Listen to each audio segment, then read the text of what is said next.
Hello and welcome. Let's work through question 9 together. We are shown a displacement time graph for a moving particle, and we must use it to find the rate of change of displacement s at time t equals 0.5 seconds. Let's set up the axes. Time t, in seconds, runs along the bottom from 0 to 1. Displacement s, in meters, runs up the side from 0 to 8. Here is the displacement curve. It starts at 6 meters, rises to a peak of about 7.4 meters near t equals 0.3, then falls back to 0 at t equals 1 second. Now, the rate of change of displacement is just the velocity, and on a graph, that is the gradient of the tangent line at that instant.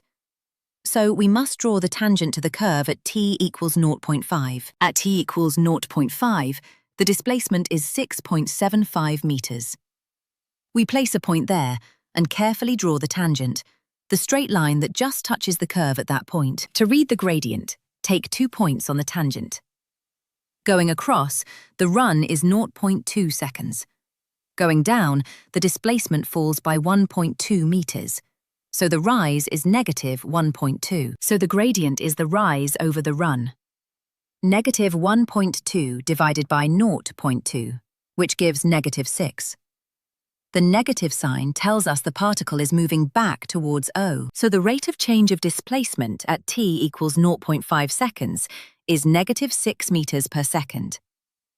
Since this reading comes from a tangent by I, anything from about -5 to -7 would be accepted.